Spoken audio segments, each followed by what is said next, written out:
Estamos de volta com o quadro Prosa Política aqui pela sua rede Premium de televisão. É sempre um grande prazer estar na sua companhia, querido telespectador, querido internauta. A Rede Premium é uma extensão da sua casa, aqui você é sempre muito bem-vindo. Continuamos com o nosso quadro, conversando com a candidata ao vice-governo do estado de São Paulo, Eliane Nicolucci, candidata a vice-governo pelo PR. Ela que está na chapa de Márcio França e é a nossa primeira entrevistada a título do governo do estado. Candidata, vamos continuando o nosso bloco de entrevistas, reforçando que a candidata é oficial da Polícia Militar, já trabalha há 30 anos. Ela também é graduada em Educação Física e Gestão Pública. Continuando a nossa prosa, vamos falar agora de um assunto muito importante, que é a questão educacional. A questão educacional em todo o nosso país sofre já há muito tempo e principalmente, candidata, no nosso estado de São Paulo. Recentemente, um levantamento feito pelo Ministério da Educação classificou muito mal os jovens e numa estimativa de 0 a 10, o quadro de avaliação foi 2, onde esses jovens estavam se formando progressivamente sem saber noções básicas de português ou matemática para entrarem no mercado de trabalho. Eu queria saber a sua proposta e a do candidato Márcio França voltadas à área da educação e o que a senhora pode fazer de tão diferente junto com ele para melhorar esse quadro no nosso estado. Bom, obrigada pela pergunta. Primeiro que a gente tem que lembrar que a educação é uma das áreas mais básicas, essenciais para um país forte, né? Se a gente quer ter uma sociedade forte, um país forte, nós temos necessariamente que investir na educação.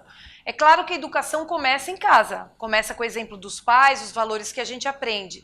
Mas nos dias de hoje, a escola ela está tendo um papel muito importante. Porque às vezes a gente vê que jovens que vêm de famílias desestruturadas, e a gente vê muito isso nos dias de hoje, acabam tendo na escola um modelo, no professor, um modelo daquilo que é certo, de exemplo, aquela pessoa que vai inspirar. Eu confesso que eu tinha meu pai, minha mãe, figuras fortes, né? Pessoas que me inspiraram, mas uma pessoa que me inspirou muito foi um professor de educação física. Eu queria ser igual ele, eu queria, sabe, eu tinha uma admiração, né?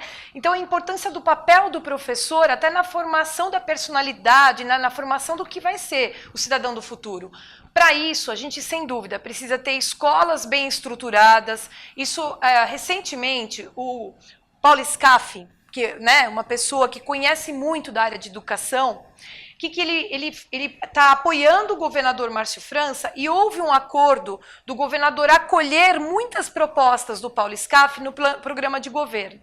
E qual que é a proposta? Converge exatamente na questão de investir nas infraestruturas, dar nas escolas condições melhores para que o jovem possa ter uma série de atividades diferentes, né? Até dentro de um caminhar para um ensino de tempo integral, né? Para ocupar melhor o tempo do jovem. Outra coisa é a valorização dos professores, salários melhores. O governador já falou que ao final dos 4 anos de governo dele, nós teremos as polícias e professores mais bem pagos do país. Exceto Brasília, claro, que recebe subsídio federal. Mas é válido, o professor tem que ganhar bem, né? Outra coisa é ter professores com aperfeiçoamento profissional, ofertar a eles condições de estarem continuamente aperfeiçoando, capacitando, até porque hoje nós temos, por exemplo, o jovem que tem deficiência, que acaba tendo que ir para a escola, claro, né, tem que frequentar o ambiente, e às vezes o professor não tem um preparo, não foi treinado, né, para lidar com essa situação. Então a importância da gente capacitar todos os profissionais. Então, e aquela questão do trabalho em rede, de olhar a escola como uma prioridade, inclusive a escola como um foco central para a segurança pública também. Então, integrar mais as atividades de segurança na questão do ensino. E uma das atividades muito legal também é o ProERD, né, que trabalha exatamente na prevenção. Então, mas assim, em resumo, melhorar estruturas, valorizar professores na questão de salário, capacitação, aperfeiçoamento, melhorar o ambiente escolar, e uma das propostas, inclusive atendendo o anseio de professores, é habilitar mais efetivos para reduzir o número de jovens em salas de aula, para que o professor possa interagir até com no máximo 30, 32 alunos, que é um público razoável para que ele possa ter um ensino melhor, promover um ensino melhor. Perfeito, perfeito, candidato. Estamos aqui então a candidata Eliane, candidata a vice-governadora. Eu tenho certeza que você que está nos assistindo está prestando muita atenção. E a gente fala aqui muito, viu, candidata, as pessoas que nos assistem, para aproveitar esse programa e fazer como a gente faz na Copa do Mundo, né? Reúne os amigos para assistir a Copa do Mundo, torcer pelo Brasil. Faça o mesmo. Pega o nosso programa, grave, leve para os filhos, para a família, para os amigos, nos bares. Preste atenção na proposta da candidata, dos candidatos, para você escolher o melhor para o nosso estado. E eu aproveito, candidata, falar de um assunto aqui que eu tenho certeza que todo mundo está esperando, que é a questão do emprego. Né? Mais de 13 milhões de pessoas desempregadas. E todo mundo está esperando, assim que os novos deputados, governadores tomarem posse, a partir de janeiro, março, eles vão esperar alguma coisa, um milagre, né, na geração de emprego. E eu pergunto, qual é a proposta, né, do Márcio França e sua para trazer o emprego de volta, trazer a felicidade para a família brasileira? Bom, São Paulo sempre foi a locomotiva do Brasil. São Paulo sempre liderou o desenvolvimento nacional na questão de ciência, tecnologia, né, inovações, e não pode ser diferente. Então, uma das coisas é olhar a identidade territorial de cada local. Então, cada local tem uma vocação, tem uma identidade territorial. Por exemplo, a região de Osasco, provavelmente a questão industrial, serviços, né? Região do Vale do Paraíba tem lá a questão da aeronáutica, né? Empresas aeronáuticas, automobilísticas, aí o turismo, né? Turismo religioso. Aí aqui também tem cidades que têm um potencial turístico muito grande, São Roque, né? Por exemplo. Aí pega, por exemplo, cidades regiões do interior, onde tem uma vocação agropecuária muito forte, que tem que ser estimulada. E a questão de se discutir uma renegociação na questão de impostos, de taxa, de forma que as indústrias retornem para São Paulo. São Paulo seja novamente uma entidade atrativa, né, para a geração, para a questão de, principalmente indústrias, né? Agora, sem dúvida, a capacitação é importante, né? Então, ter mão de obra qualificada é um dos fatores essenciais para atrair investimentos, né? Para isso, o governador tem 2 grandes projetos, que é aquele do alistamento civil, o GEPOI, que é dar ao jovem de 15 a 18 anos a oportunidade de voluntariamente se alistar nesse programa. Ele passa a receber um auxílio de ajuda de custo, uma bolsa de R$500, vai estudar, vai prestar serviços comunitários durante 4 horas por dia e vai ter aulas de educação financeira, educação moral. Então, assim, vai ocupar o tempo do jovem e abrir a eles oportunidades de novos empregos, de conhecimento, numa faixa etária onde eles são exatamente cooptados pelo crime, né? É quando o traficante está de olho naquele jovem para trazer para o lado do crime, né? Então, é abrir. E outra coisa que o governador está investindo, inclusive me encarregou desses 2 projetos, no sentido de expandir a Univesp, a universidade virtual, né? Então, que tem a chancela da USP, Unicamp, Unesp, são professores, né, da USP dando aula e que abre, vamos dizer, por enquanto são 8 matérias, né, e que levam o ensino superior de forma democrática a todas as famílias, né, com custo muito reduzido, porque na verdade não tem custo, para quem vem de escola pública a ideia é que tem acesso gratuito, né, e no caso abrindo essa perspectiva, democratizando o ensino superior de qualidade. Perfeito. Então, são propostas que, sem dúvidas, investem, é a semente pro Brasil do futuro. Ótimo.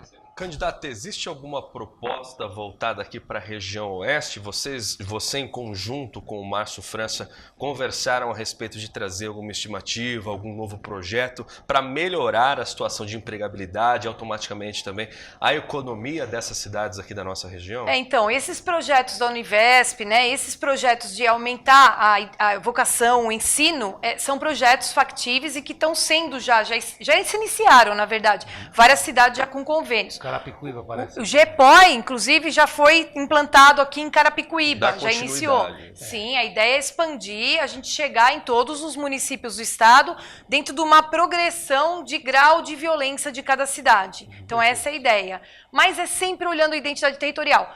Olha, eu acho que o diferencial do governador Márcio França é assim, ele foi prefeito 2 vezes de uma cidade de São Vicente que era extremamente difícil.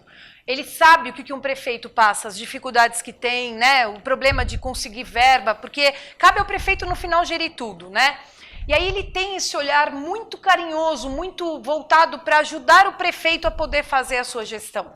Então eu tenho certeza que dentro de projetos que inclusive ele já startou, o investimento na ampliação do Hospital Regional de Osasco, que ele já fez 55 milhões investidos, né? Então são projetos importantes, mas por quê? Porque há uma visão do local, do município, que leva ao governador essas demandas prioritárias. E o governador ele é muito sensível realmente para atender. Perfeito. E dentro de um olhar também de regionalidade. Algumas soluções têm que ser regionais. Por exemplo, pensar em projeto de vídeo monitoramento, pensar em integrar as cidades da região com um projeto de cinturão de segurança com vídeo monitoramento. Ótimo. É um projeto regional que atende a todos. Excelente. Muito bem. Pegando o gancho da questão de segurança, que é um tema que, sem sombra de dúvidas, preocupa a toda a população no nosso país hoje e principalmente na nossa região aqui de São Paulo, é uma questão muito séria. Nós vivemos em um período onde a jovem que volta da sua universidade não pode voltar à noite para sua casa.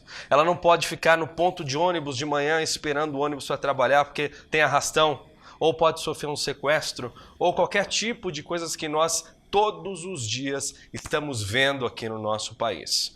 O candidato Márcio França, que representa a sua chapa também, ele foi, né, vice-governador durante 3 anos do Geraldo Alckmin e atualmente é o governador do nosso estado. E eu quero perguntar a você, candidata, você com 30 anos dentro da profissão de policial, aí dentro de todo esse empenho, uma profissão muito importante.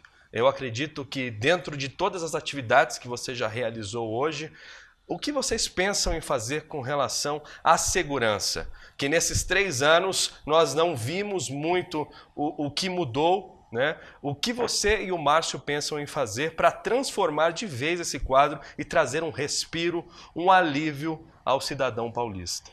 Henrique, obrigada pela pergunta, né? Essa é minha praia. É a área onde eu atuei 30 anos e mais até, porque eu era filha de policial, me inspirei na figura do meu pai, então eu já convivia com essas demandas de segurança. Primeiramente, sem dúvida, valorizar as forças de segurança. Isso é uma primeira premissa. E quando eu falo em força de segurança, a gente fala da Polícia Civil, Polícia Militar, Polícia Técnica Científica, agentes penitenciários de vigilância e escolta penitenciária, agentes de defesa civil e guardas municipais. Todos eles são profissionais que compõem um sistema de proteção social.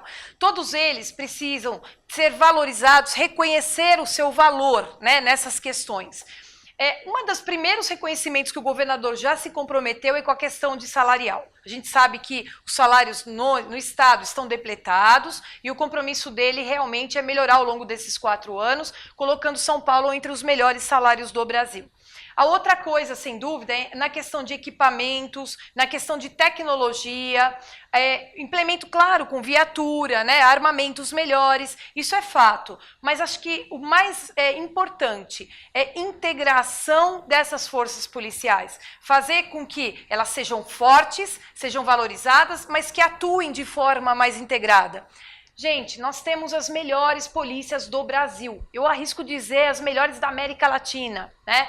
São as melhores. Nós exportamos conhecimento para outros estados. Nós somos referência nacional de polícia. São Paulo tem os melhores indicadores do Brasil. A gente enfrenta os problemas. As nossas polícias são boas, são aguerridas.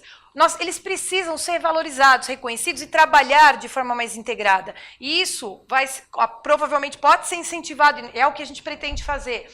Ofertando mais capacitação, treinamento conjunto, aperfeiçoamento profissional contínuo para todos eles. Trabalhar, treinar, sentar junto em bancos escolares, fazer parceria com universidades para habilitar cada vez mais esses nossos policiais, né? E trabalhar com compartilhamentos de bancos de dados e principalmente a parte de inteligência. Mas, por outro lado, a gente quando fala em violência, segurança, não adianta só falar do enfrentamento ao crime, à investigação. Tem que falar de prevenção. E quando a gente fala de prevenção, eu me recordo de um episódio, durante uma ronda que eu fui fazer na minha região, eu fui numa área que tem muito tráfico, que era reconhecido que a gente intensificou muito lá a atividade do policiamento, e aí eu me deparei com um jovem de 13 anos fazendo tráfico. Conseguimos aprendi lá o sacolê de droga, coloquei ele na viatura, fui levar à delegacia. E um jovem, um rapazinho de 13 anos, magrinho, né, bem franzino, parecia até menos idade. Eu perguntei, rapaz, você não quer ser professor, jogador de futebol, né? Por que você está fazendo isso? Aí ele olhou para mim e falou assim, eu vou morrer com 15 anos mesmo? Olha, visão de futuro desse rapaz. Vou morrer com 15 anos mesmo. Perdeu qualquer referência de visão de futuro, de possibilidade. Então, quando a gente fala nessa questão do investimento em prevenção, a gente fala nesse programa de alistamento civil, a gente fala nesse enfrentamento à prevenção do consumo de droga, programas e atividades que façam com que a gente possa prevenir que as pessoas se tornem dependentes químicas e também necessariamente promover o tratamento adequado das pessoas que já entraram. Por quê? A gente sabe que grande parte da violência hoje tem a ver com a questão do tráfico de drogas, né? Os grandes e maiores crimes têm muito a ver com a questão do tráfico de droga. Mesmo os homicídios, quando a gente puxa antecedentes ou vai pesquisar a vida da pessoa, a gente percebe que mais de 60% a 80% tem relação com o tráfico de drogas. Então, nós precisamos tocar esse crime como sendo prioritário. A gente sabe que a droga vem de outros países, é bastante complexo, mas nós temos que fazer o combate forte por meio da inteligência, atacando inclusive as quadrilhas, as facções como instituição financeira, atacar realmente na parte do dinheiro, né? Mas também trabalhar muito prevenção e muito tratamento, por quê? Eles são fortes porque alguém compra. Então temos que trabalhar como um ciclo. Verdade. Candidata, uma pergunta que toda a população que está nos assistindo espera que eu faça, né? A população sente uma competição entre a Polícia Militar e a Polícia Civil, né? E aproveito também para colocar mais uma pergunta, né? Uma ideia. Por que não ter uma escola de segurança onde o jovem tem uma formação técnica e após a formação ele pode tomar uma decisão, seguir o curso superior, virar um polícia militar fardado, ou um polícia civil, ou ir para uma polícia técnica, ou se tornar delegado, né? E também aproveitando para você responder, para resgatar, né, aquele respeito que as pessoas tinham e a segurança quando um jovem, um trabalhador, via uma viatura chegar perto, né? Parar com esse medo que a pessoa tem, até da própria polícia quando chega perto, né? O que você pode falar para as pessoas que estão nos assistindo? Na prática, a gente sabe que eu volto a falar porque eu estou nesse meio há 30 anos. Nós temos as melhores polícias do Brasil. Nós temos instituições fortes, que têm história. Nossas instituições são mais que centenárias. Tem pessoas capacitadas, habilitadas, né? Profissionais de primeira linha. O que acontece, às vezes, são problemas pontuais. Sabe aquela coisa de briga pessoal, picuinha, que são coisas que tem que se resolver por meio do diálogo, né? E a gente sabe que muito disso, ele está vindo em razão de um certo estresse das instituições por conta da necessidade de meios. O policial, ele quer trabalhar, eles são profissionais altamente vocacionados. A pessoa que escolhe essa profissão não é só pelo dinheiro, claro, é porque há uma vocação, há uma vontade de servir, proteger o próximo, né? Mas o que acontece? Quando a gente enfrenta uma falta de meios, uma redução do efetivo, há, de certa forma, um esgotamento, um desgaste que começa a gerar algum conflito. Quando o governador Márcio França vem com o compromisso de completar os efetivos das polícias, de dotá-los de mais meios, eu tenho certeza que a gente já de cara consegue ir reduzindo esses conflitos, né? E outra, o caminho é o diálogo. A proposta é trabalhar novas formas de gestão, novas formas de integração, aperfeiçoamento, né? Até de repente pensar nessa questão de formar uma universidade, alguma coisa que possa discutir segurança pública, fortalecer o policiamento comunitário, que é o policiamento, a polícia da comunidade, para a comunidade, aquela polícia preparada realmente para prestar um excelente serviço, estar olho no olho com a comunidade, né? Mas assim, acima de tudo, que a gente traga as 3 polícias, ponha para conversar e nós juntos vamos sentar e buscar soluções para melhorar nosso serviço. Juntos, colegiados, porque juntos nós somos mais fortes. Excelente. Candidata, terminando essa questão da segurança, eu queria só que a senhora acrescentasse mais um comentário. No slogan de campanha de Márcio França, muito se diz a respeito de criação de novas oportunidades, de valorização do profissional do serviço público. E hoje nós sabemos, eu acredito que a senhora saiba, que o salário do efetivo da Polícia Militar no estado de São Paulo Paulo está entre os 5 piores da federação. E eu não sei se por conta disso também, do policial em si se sentir de certa forma desvalorizado, não sei se isso tem dado esse aumento tão gradativo aqui na nossa região oeste de São Paulo, que, no entanto, também as cidades da região da Grande São Paulo, da região oeste, encontram-se hoje entre as mais perigosas do estado. Tem alguma coisa a ver? O que o governo pensa em fazer nessa questão? Bom, é certo que o policial ele precisa ter uma remuneração compatível, uma remuneração que realmente valorize uma carreira que ela é uma das mais estressantes do mundo. Dentre todas as carreiras, ela está entre as mais estressantes, uma das mais perigosas, e ao final de uma carreira de 30 anos, o policial ele tem uma sobrevida menor do que o cidadão comum. Há estudos, pesquisas científicas que mostram que ele acaba tendo consequências fisiológicas, consequências orgânicas e psicológicas diferentes de outros profissionais. Então é uma profissão que merece ser olhada de forma diferente, o policial. Em si ele já corre risco. Então o governador ele já se comprometeu a resgatar essa questão salarial, realmente ao final dos 4 anos de governo, dotando as nossas polícias de melhores salários, né, dos melhores salários do país.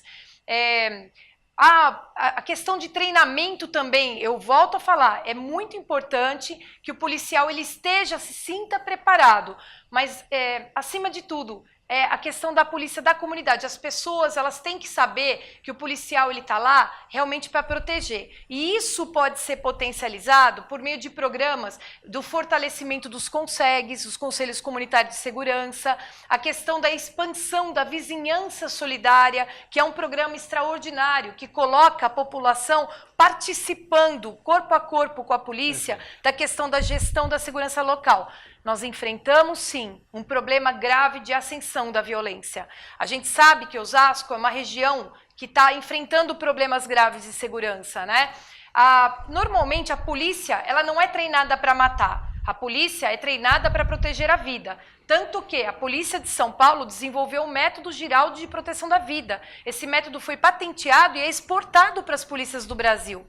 Então, se há um aumento da letalidade, sem dúvida, tem muito a ver também com o aumento do enfrentamento do criminoso. O policial, quando ele acorda de manhã, ele não sai falando, eu vou matar alguém hoje. Muito pelo contrário. Ele sai no sentido de proteger pessoas, de prestar bons serviços. Agora, o enfrentamento acaba sendo natural. Por isso que nós precisamos trabalhar a cura, trabalhar a causa raiz da violência, que aí envolve o jovem, envolve a família, envolve um olhar mais social realmente para o tratamento da questão, mexer na causa raiz do problema e trabalhar o enfrentamento forte do crime e da violência, por meio que passa necessariamente pela valorização das forças de segurança. Candidata, agora nós vamos conceder 1 minuto para que a senhora possa fazer as suas considerações finais. Okay? Bom, primeiro que eu quero deixar uma mensagem de esperança para você que está aí do outro lado da tela, é isso, do outro lado da tela, né? É um momento muito complicado. A gente vê o Brasil se dividindo, brasileiros brigando contra brasileiros, uma polarização do ódio como eu nunca vi. Eu já enfrentei muita coisa ao longo da minha vida, muita coisa grave, como comandante de polícia de uma região metropolitana que fui, como uma policial. E agora eu me coloco à disposição na política para servir a população de outra forma e num momento muito crítico. O que eu peço às pessoas? Pesquisem. Olhem com cautela as informações. Tem muita mentira circulando, muito fake circulando. A gente tem que buscar sempre a verdade, buscar a história das pessoas, saber quem são as pessoas que vão nos liderar nos próximos 4 anos. Se essa pessoa tem palavra, se essa pessoa tem coerência, se essa pessoa ela segue uma linha, vamos dizer assim, ao longo de uma vida. O momento agora é das pessoas não desanimarem. São Paulo sempre foi precursor da mudança no Brasil. Nós temos a capacidade de ser modelo, de ser exemplo de boa gestão, de respeito, de convivência harmônica, de juntar as diferenças em prol de mesmas causas. É para isso que eu estou me colocando lado a lado com o governador Márcio França, porque eu acredito nessa proposta dele, da gente governar para todos, governar juntando tudo que tem de melhor na nossa sociedade, dando exemplo para o nosso Brasil. Força, fé, coragem, honestidade, integridade. É isso que a gente tem que buscar hoje. Damos agora encerramento ao programa Prosa Política e conversamos com a Coronel Eliane Nicolucci, candidata a vice-governadora pelo estado de São Paulo, pelo Partido da República. Eliane é vice na chapa de Márcio França, atual governador do estado de São Paulo, que tenta sua reeleição. Coligação São Paulo confia e avança. Lembrando que a Rede Premium, reservada nos seus direitos pela lei das eleições e também pela lei de livre imprensa, fez também o convite aos outros governadores. O mesmo tempo vai ser concedido para o candidato Rodrigo Garcia, da chapa de João Dória, tanto para ele quanto para o candidato e também para o candidato a governo do estado, Márcio França. Muito bem, encerramos o nosso programa de hoje. Espero que você, querido telespectador, você, querido internauta, tenha a possibilidade de ter ficado ainda mais por dentro e no dia 28 de outubro poder fazer a melhor escolha. Continuaremos trazendo os candidatos para você poder fazer a sua escolha. Por você, por sua família, pelo seu estado e pelo seu país. Rede Premium TV, feita para você.